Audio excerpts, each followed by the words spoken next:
I'm Lena Whitaker, 36 years old, and despite leading a team of engineers at a top fintech company, I've never once been treated like a success in my family. Last Sunday at brunch, my mother leaned in across the table with her usual smile and said something that cut deeper than anything she's ever said before. "You're lucky we even include you," she said. "Pity goes a long way." I didn't flinch, didn't speak, just reached for my coffee and nodded. That night I changed every password connected to their accounts and sent a message to my lawyer. By the time they realized what was happening, their financial world would already be out of their hands before we go any further. Let me know where you're listening from in the comments, and hit like and subscribe if you've ever had to walk away from people who only called you family when it was convenient. I grew up in Fairfield, Connecticut, in a house most people would call impressive 4 bedrooms, white columns, wrap-around porch, heated pool, but behind the clean lines and quiet wealth was a coldness you couldn't see from the street. My mother, Deborah, carried herself like royalty, but only ever spoke to me in corrections, not affection. My father, Howard, ran a real estate company that owned malls across the Northeast. He spent most dinners scrolling through business emails while my brother Tyler, 2 years younger and miles less accomplished, got praise for things like remembering to put gas in his car. I was a straight-A student in every club, a state debate champion, and later valedictorian. But even on graduation day, my mother said my dress looked cheap, and my father never looked up from his phone. Tyler barely scraped through high school, but he could throw a baseball and charm guests at dinner parties, and that seemed to be enough for them. My mother used to joke at her charity lunches that I was their resident genius, like I was some novelty act. They'd wheel out for the donors before sending me back upstairs to do homework. I remember being 12 and overhearing her tell her sister on the phone, "Lena's sharp but not exactly warm people don't gravitate toward her like they do Tyler." After that, I stopped entering rooms without knocking. First, when I got a full ride to MIT, my parents acted inconvenienced. We could have paid for college, they said, like the scholarship somehow insulted them. Tyler went to Boston College on their dime, and they even got him an off-campus apartment. Meanwhile, I lived off a stipend in a basement studio. I worked part-time and built a stock prediction tool for class that ended up getting the attention of real investors. By the time I graduated, I'd turned that stipend into a serious portfolio and landed a role at a financial security firm in Cambridge. By age 30, I was managing a full team. Somewhere along the way, my father asked me to keep an eye on the family finances. What started as small help quickly turned into a full-time job I didn't ask for. I handled their investment accounts, created secure systems, ran tax optimization reports, and set up digital access to everything they owned, their properties, their trusts, their credit lines. All of it ran through dashboards. I built myself. My parents never said thank you, never offered to pay, but they never missed a payment either because I made sure they didn't. I kept my own place small on purpose, a 2-bedroom industrial loft lined with books. Instead of furniture, the only people who came through my door were real friends, people who knew the version of me that didn't have to apologize for existing. And yet, some stubborn part of me kept showing up at birthdays, at holidays, still hoping my family would look at me and see something worth loving. Instead, they saw someone to manage their passwords, and then came the text from my mother last Wednesday, brunch, Sunday, 11 a.m. At Maison Blanche, your presence expected. No please, no question, just the expectation that I would come, that I would play my role. What Deborah didn't know then, what none of them knew, was that I'd recently found out Tyler had drained over $80,000 from his trust. In 2 months, mostly through ATM withdrawals from a casino near New Haven. He was juggling secret credit cards and lying to everyone about a divorce settlement that didn't even cover half the debt. And as if that weren't enough, they decided to renovate the Vermont cabin without telling me they planned to tear down the library that our grandmother Evelyn had left to me in her will. The one place in that family where I ever felt peace. I almost didn't go to brunch. I almost let the whole thing collapse on its own. But then I thought, no, not yet. Not before they say it out loud. Not before they confirm what I've known in my bones since I was a child. The Saturday night before brunch, I stood in front of my closet for longer than I should have. I pulled out a charcoal sheath dress and laid it across the bed, running my hand over the fabric. It was conservative, simple, expensive enough to pass my mother's unspoken standards, and neutral enough to avoid comments. I didn't want to give her anything to latch on to. The last thing I needed was a critique about showing too much arm or looking tired. I ironed the hem twice, even though it didn't need it, then lined up my shoes by the door and set 2 alarms just in case.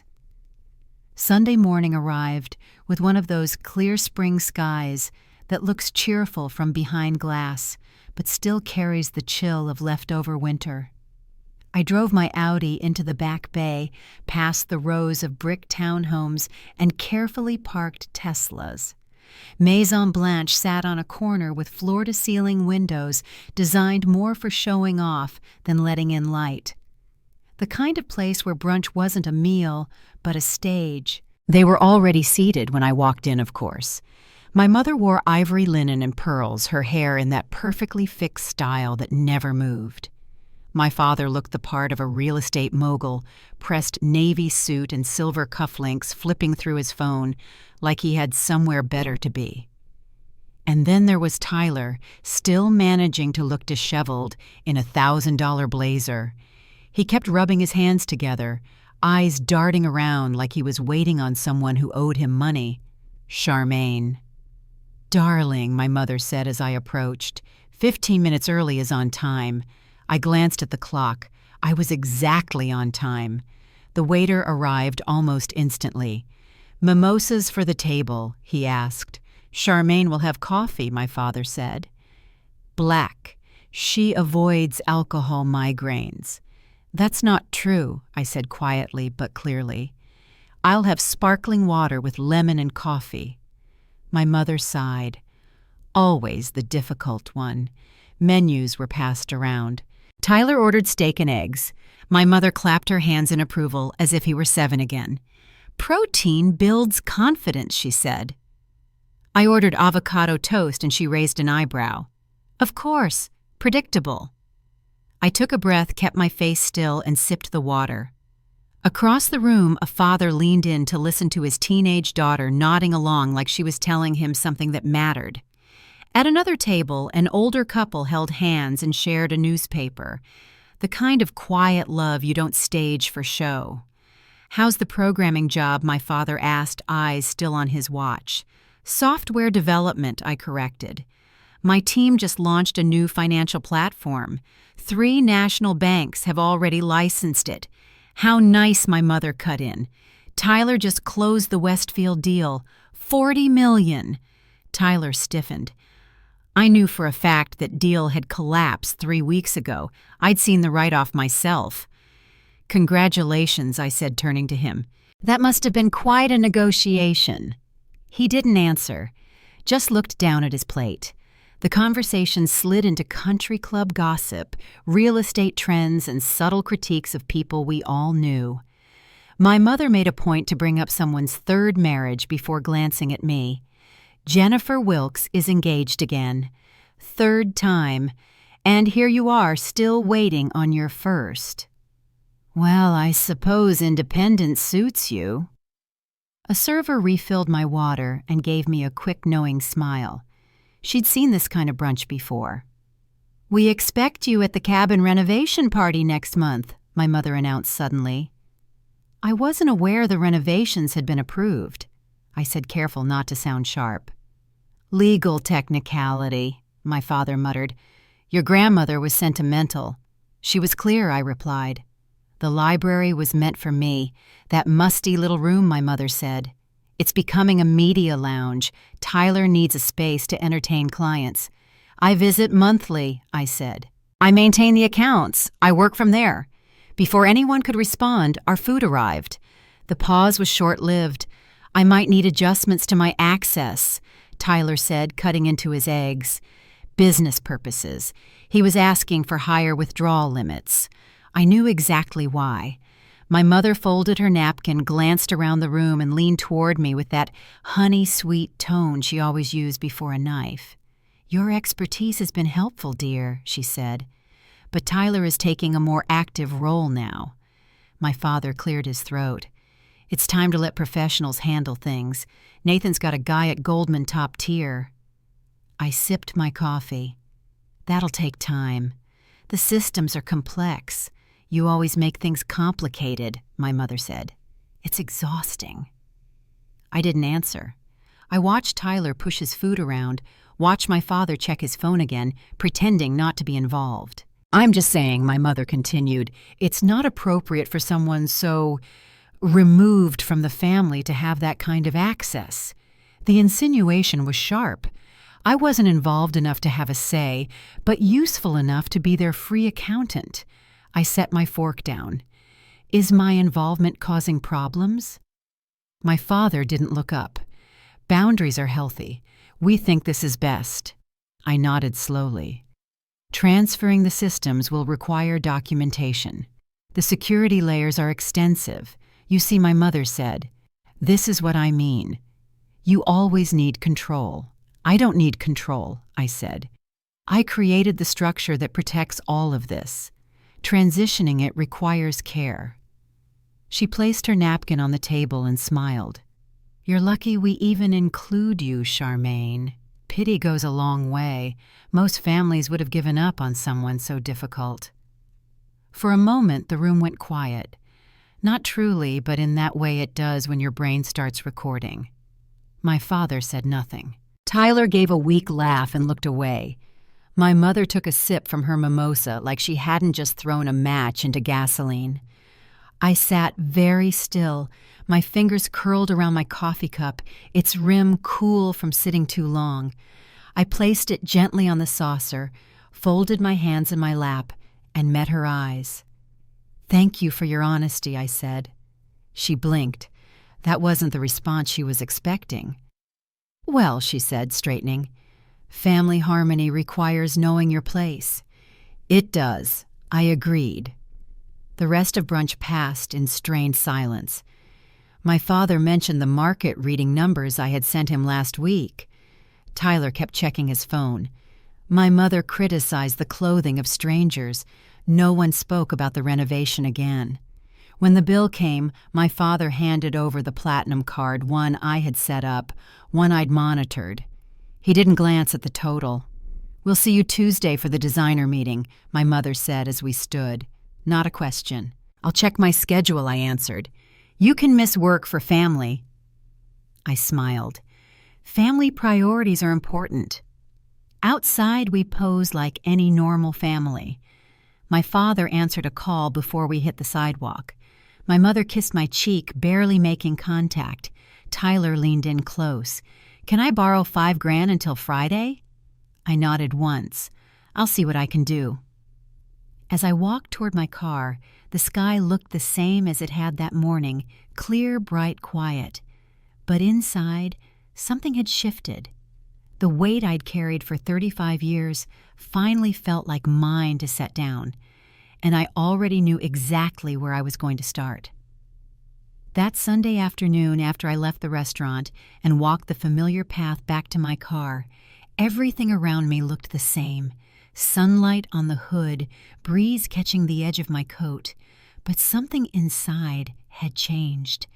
My heels clicked against the pavement, steady and deliberate. I didn't cry.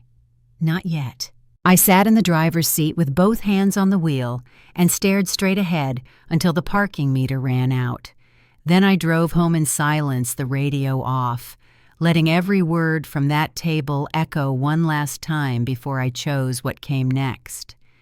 Inside my apartment, I took off my shoes, hung up my coat, and placed my keys in their bowl by the door like I did every evening. The routines were the same, but my breath felt different, heavier, tighter. In the quiet of my home office, surrounded by the books I'd collected over a decade, I finally let go.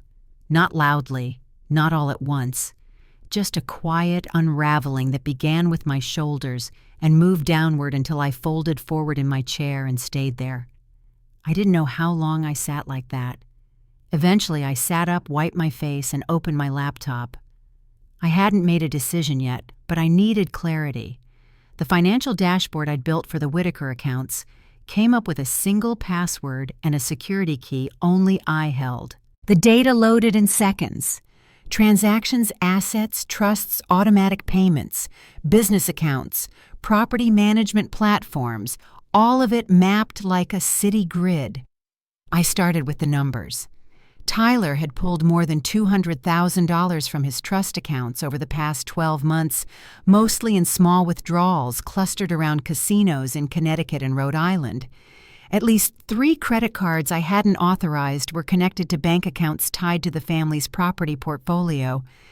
My parents had charged nearly $1 million in discretionary expenses over the same period, much of it for private events travel and luxury retail. Meanwhile, they had complained that my grandmother's charitable giving instructions were excessive and asked me to pause automated donations twice in the past year. I opened the scanned copy of Evelyn's will. It was clear. Her library at the Vermont cabin was left to me by name with specific instructions that it not be altered or removed for the duration of my lifetime. The renovation my parents had already hired contractors for would demolish that space entirely, turning it into an entertainment room with mounted TVs and a wet bar. Construction was scheduled to begin within 10 days. I started taking notes listing every account I managed and each one's legal structure. My access wasn't just informal, I was the administrator of record on more than a dozen of them. I could suspend access for review. I could change passwords. In some cases, I could terminate services if I had reason to believe the accounts were being misused. I called Jordan first, my closest friend and a corporate attorney who answered on the second ring. I didn't go into detail just enough for her to understand the urgency. I need someone who handles family financial disputes and property law, I said. I've got the perfect person, she replied. Vanessa Hargrove. She's sharp and calm and doesn't flinch. I'll send you her info. I thanked her and hung up. Then I went back to work. I created secure backups of all financial documentation, account ledgers, tax records, payment histories, transaction logs, and stored them offline. I compiled a spreadsheet with 8 key systems, 4 credit cards, 3 joint accounts, the main investment portfolio, 5 property management ledgers, automatic billing structures, tax access credentials, trust interfaces. I labeled each with my legal access level and administrative rights. At the bottom of the list, I made a separate note about the Vermont property and flagged the will. I copied the clause about the library into a separate document and attached the original PDF for reference. By nightfall, I had everything ready. I hadn't decided what I would do with it, but the data was safe. The facts were clear. I made a quick meal, ate without tasting, and checked my calendar. I emailed my manager requesting 2 personal days. Then I wrote my therapist, Dr. Caroline Reed, and asked if she had any emergency availability. At 11 p.m., I logged back into the dashboard for the last time as their silent support system. First, I paused all automatic payments on the family's credit cards. I didn't cancel them, just removed the safety nets. Next, I changed the 2-factor authentication process on the investment accounts, locking them pending protocol updates. I removed overdraft protection on the shared checking accounts. Nathan's hidden credit cards would go unpaid that week. Late fees would begin accruing in the morning. Then I opened my email. To the family attorney, Mr. Steinberg, I wrote a short and factual message. I am a partial owner of the Vermont property. I have not approved the current renovations. The attached clause in Evelyn Whitaker's will protects a specific space currently scheduled for demolition. Construction must stop pending legal review. I CC'd the county permit office and included contact details for Vanessa, even though I hadn't spoken to her yet. I knew I would. Finally, I wrote a message to my parents and Tyler. I am stepping back from financial oversight effective immediately. Security measures have been updated to prevent unauthorized access. Legal counsel has been engaged regarding the Vermont property. I will not be available for direct contact. I signed it only with my first name and hit send. Then I closed the laptop, turned off my phone, and sat in silence. The quiet wasn't peaceful, not yet. But it wasn't heavy either. Not like it had been. The next morning I woke before my alarm. The air in my apartment felt still but not stale. I made coffee, did a few stretches, and stepped outside to feel the sun on my face. At 8:00 a.m., I turned my phone back on. 17 missed calls, 23 messages, 9 voicemails. I ignored them all and called Vanessa Hargrove's office instead. Her assistant already had me scheduled for a 9:30 consultation. "We'll need any documentation you've collected," she said. "It's ready," I told her. "Everything's already organized." Before I left the apartment, I changed all my personal passwords, locked down my online accounts, and removed every family member from my emergency contacts. I withdrew $4,000 in cash and opened a new bank account across town. At exactly 9:30, I sat across from Vanessa in a conference room lined with legal books and thick windows that blocked out street noise. She wore a charcoal gray suit, no jewelry, no small talk, just eye contact and a pad of notes. "Jordan spoke highly of you," she said. "Let's begin." I gave her everything: documents, passwords, emails, timelines. She flipped through each page with steady hands, occasionally asking for clarification. After a while, she looked up. "Your position is solid. The will is enforceable. Your access was legally granted, and the paper trail is clear. What outcome are you seeking?" I took a moment before answering. "Protection of my inheritance rights, full separation from the family's finances, and immunity from anything they might try to blame on me when this all surfaces." She nodded once. "Those are reasonable. Let's get to work." And just like that, the next chapter began, not with a confrontation, but with a folder of documents, a signed affidavit, and a woman who didn't flinch when I said the words out loud. By noon that day, Vanessa's team had filed the first set of actions. An emergency injunction was sent to halt the Vermont renovation based on the clause in Evelyn's will. I signed my formal resignation as administrator of the Whitaker Financial Systems and submitted an accounting of the current balances, protocols, and transaction history. Vanessa also prepared certified letters for the banks, advising them of the change in authority.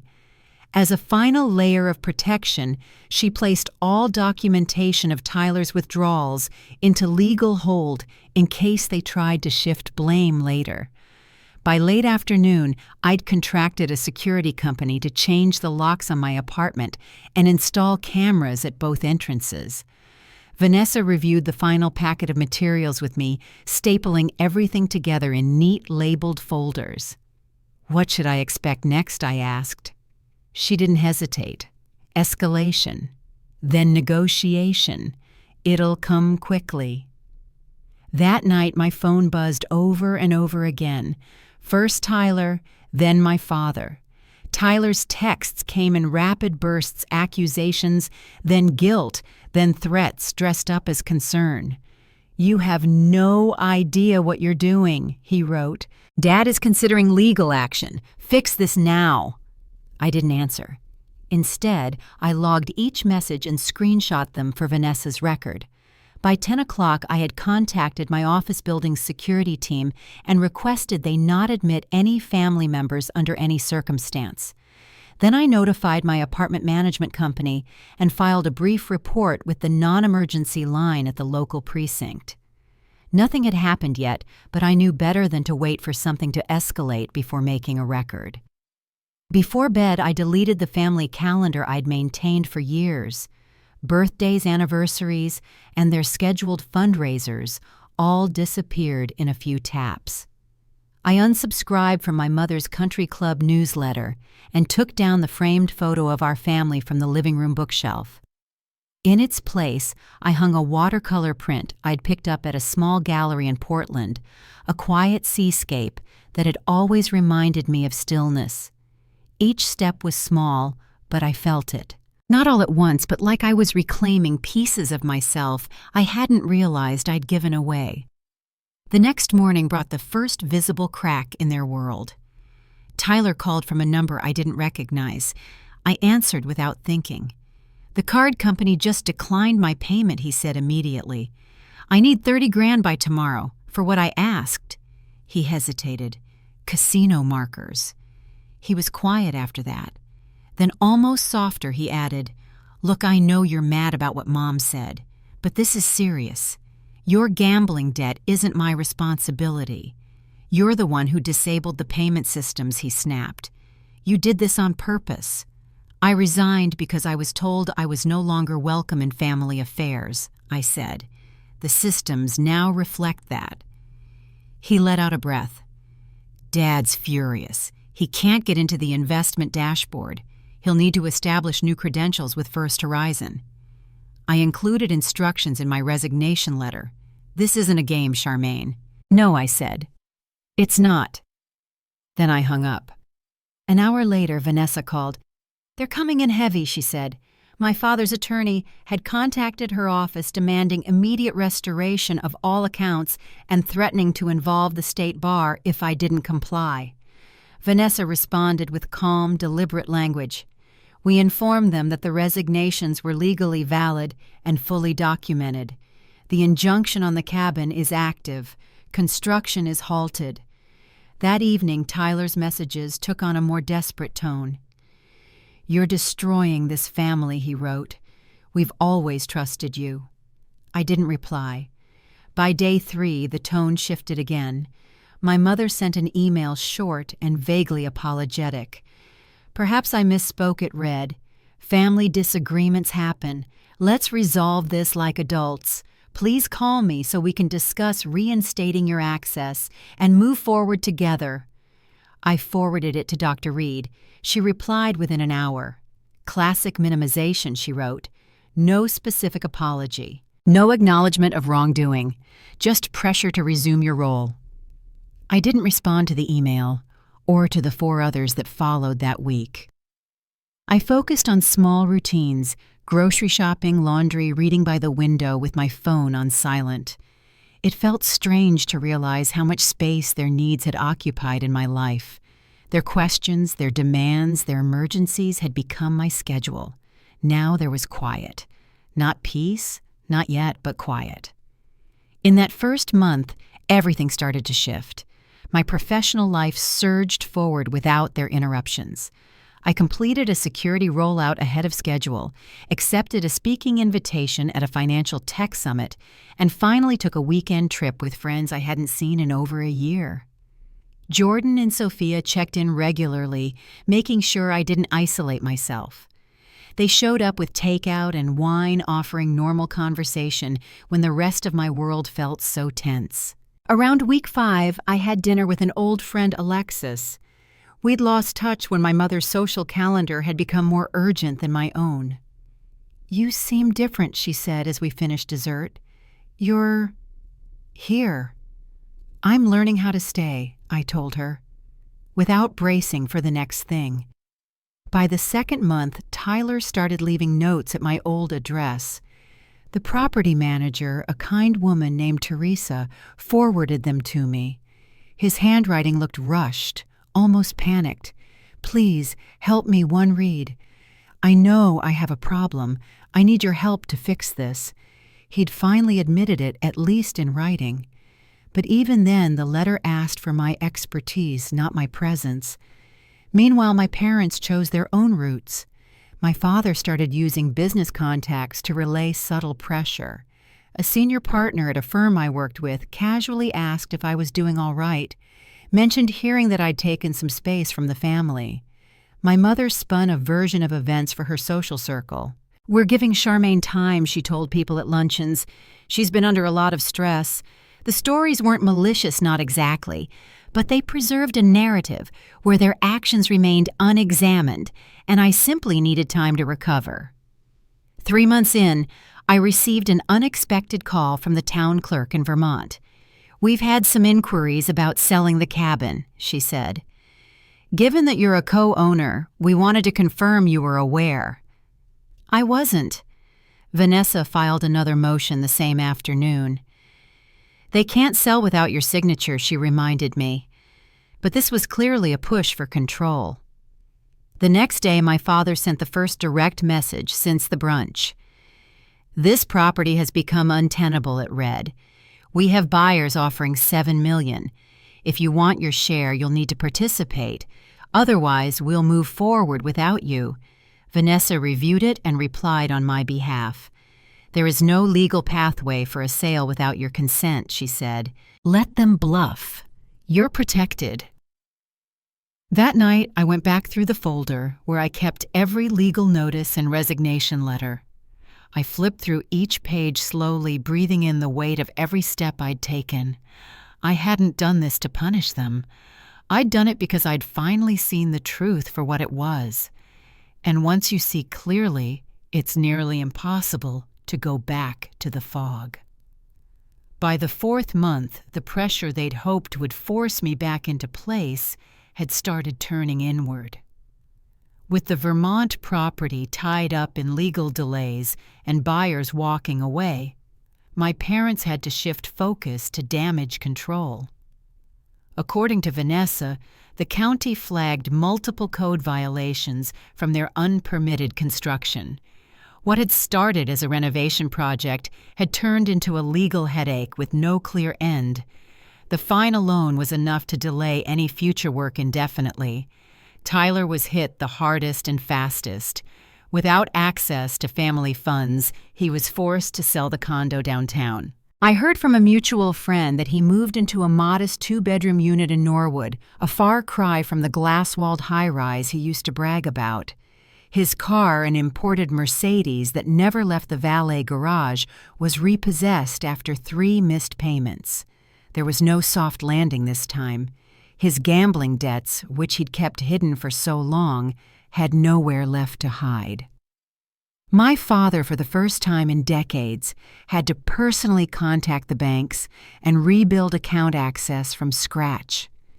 It took 3 weeks and several escalations, something he once would have handed off to me without a second thought.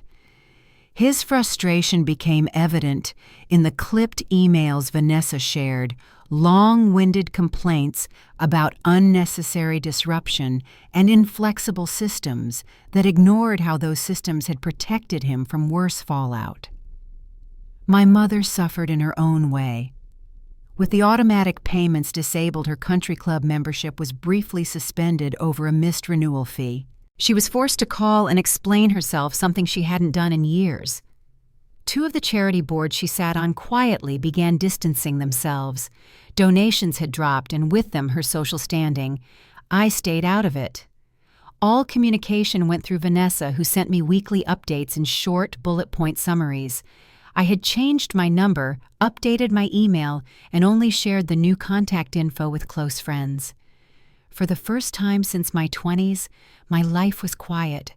Not empty, just mine. My work life moved forward at a pace I hadn't realized I was capable of. Without the constant background noise of their needs, I had the clarity to lead a successful rollout of our firm's updated security infrastructure. When the department head offered me a speaking slot at a national conference in Boston, I accepted. A year ago, I would have declined out of fear that my mother would schedule something urgent the same weekend. Not anymore. Outside of work, I began letting people back into my orbit. Sophia started coming by every Thursday with dinner. Jordan invited me to a book club she hosted quietly with friends who didn't ask about my family. Alexis, who I'd reconnected with over dinner, helped me plant a balcony herb garden I never would have thought I'd enjoy. The people I chose weren't loud or demanding. They didn't ask for favors. They just showed up. Around the 2-month mark, Tyler tried again. He showed up at my office one afternoon, but security had him escorted out. He left a note at the front desk instead. Teresa, my apartment building manager found 2 more on my old doorstep within the week.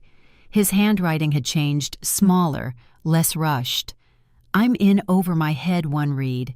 I'm going to meetings. I know I was wrong.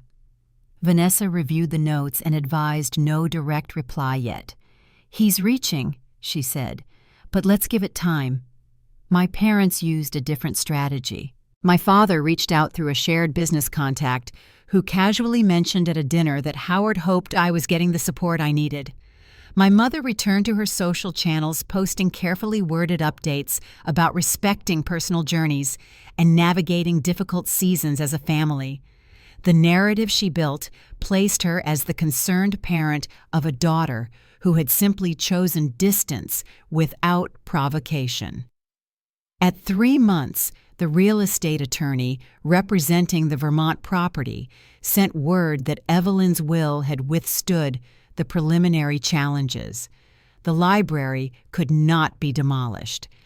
Any sale of the property would require my written consent. Vanessa forwarded the update with a brief note. They're stuck. They know it. Days later, I received my father's first direct email in months. It was short. We've received an offer of $7.2 million on the Vermont cabin. We suggest moving forward. You'll receive your share if you agree. Vanessa replied on my behalf, confirming that I had not authorized a sale and no legal mechanism existed to proceed without me.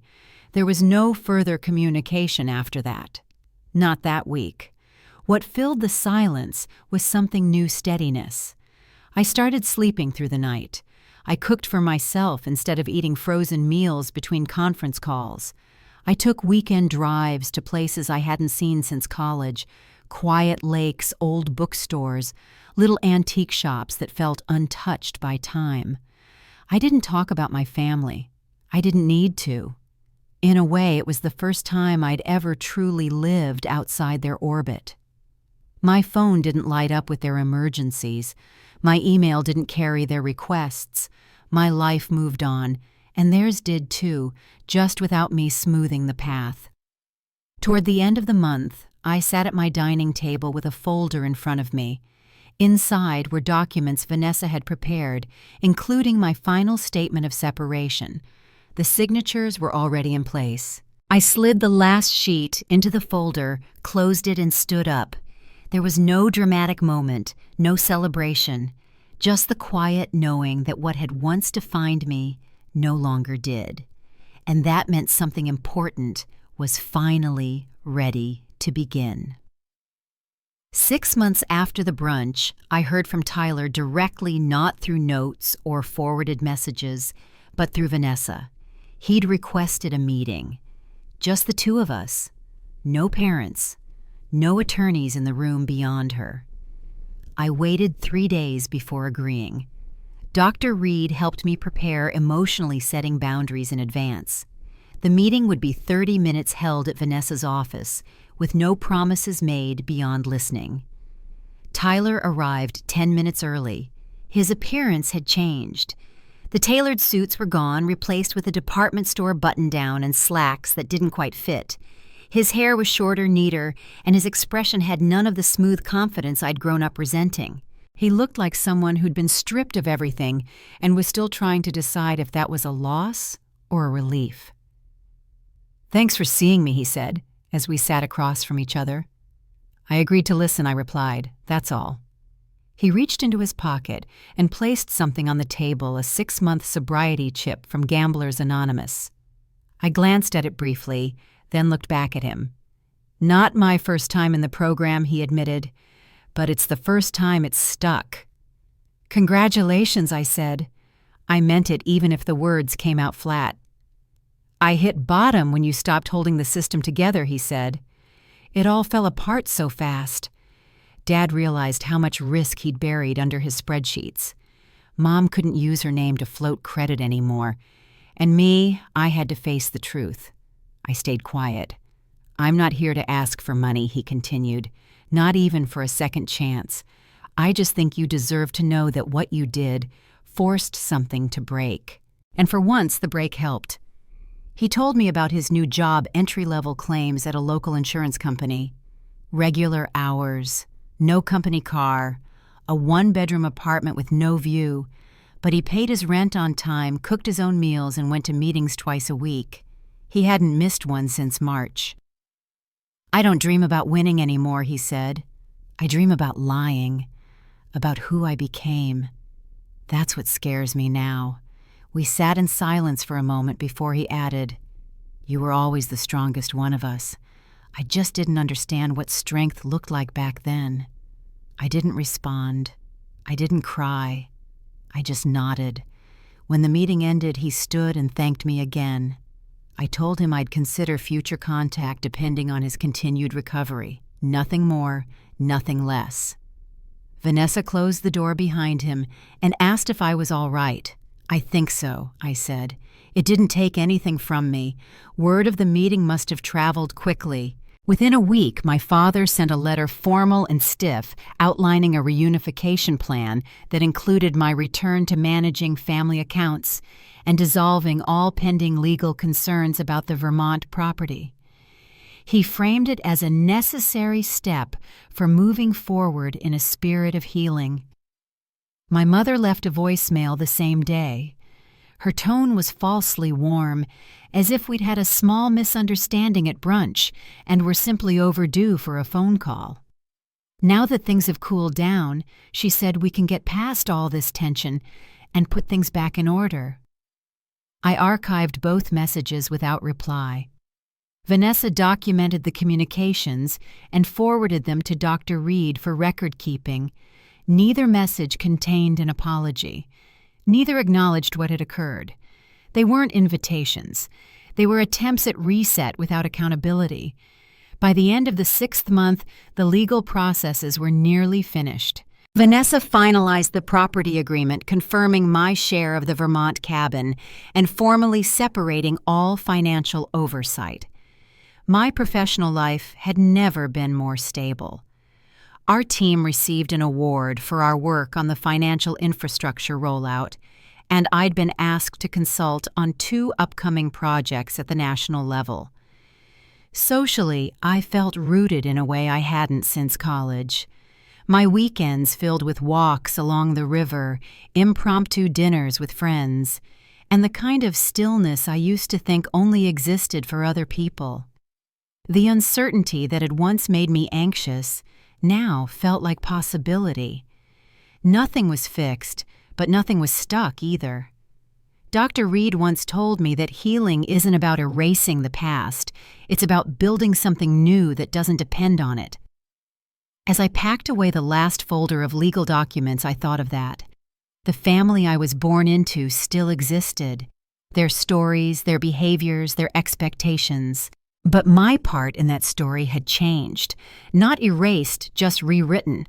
And the final chapter hadn't been written yet. A year passed.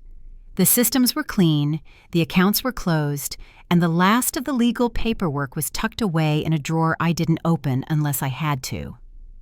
I celebrated my 37th birthday at a little seafood place near the coast with people who called me by name, not by function. Sophia brought flowers. Jordan surprised me with a bottle of wine I'd once mentioned in passing. No one brought up family. No one needed to. For the first time in my adult life, I had no standing obligations that weren't my own. I joined a pottery class on Tuesday nights. I made brunch reservations because I wanted to, not because someone told me where to be. Therapy moved from crisis management to steady reflection. Dr. Reed and I talked about things like purpose joy and what stability could actually look like long term. The promotion came quietly without drama. Director of Financial Security Systems. It wasn't a surprise to anyone on my team. I was already doing the work, already mentoring the junior staff. The only difference now was the title on the door and the freedom to keep building something that wasn't rooted in survival. 14 months after the brunch, I attended the Boston FinTech conference where my firm was presenting. I was scheduled to speak on a panel about ethical data architecture. Half an hour before the session, I walked the exhibit hall to stretch my legs. That's where I saw him. My father stood near the Whitaker Properties booth speaking to a vendor. His hair, once carefully styled silver, looked overgrown at the edges. He still wore the same kind of navy suit, but the shoulders didn't fit quite right. For a second, he didn't see me.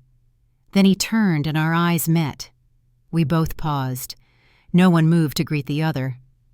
"Charmaine," he said after a moment with a short nod. "Howard," I replied deliberately, skipping the word Dad. He looked down at my conference badge. "You're presenting tomorrow." "Yes." "Financial infrastructure and security." He nodded again. A silence followed, the kind that stretches far beyond the room you're standing in. It carried years of missed moments, unresolved conversations, and things that had never been acknowledged. "Your brother's doing better," he finally offered. "He's 1 year sober next month." "I know," I said. "We speak occasionally." That surprised him. His mouth shifted, like he wasn't sure what to make of that. Maybe he'd assumed we'd cut each other off entirely, or maybe it hadn't occurred to him that we could rebuild something without his permission. "Your mother would like to hear from you," he added. His tone was carefully neutral, as if trying to sound gentle but still expecting compliance. That would require different behavior. "An acknowledgement," I said. "Neither has happened." He looked away briefly. "Families disagree, Charmaine. Holding grudges doesn't help anyone. This isn't about grudges. It's about patterns and harm." He inhaled like he might argue, then shifted into the defense I knew well. "We provided for you. Everything you had came from material support is not emotional connection," I said. "And we're not doing this here." An industry colleague walked over and greeted me warmly, unknowingly breaking the tension. I smiled and turned toward her. My father gave a small nod and stepped back.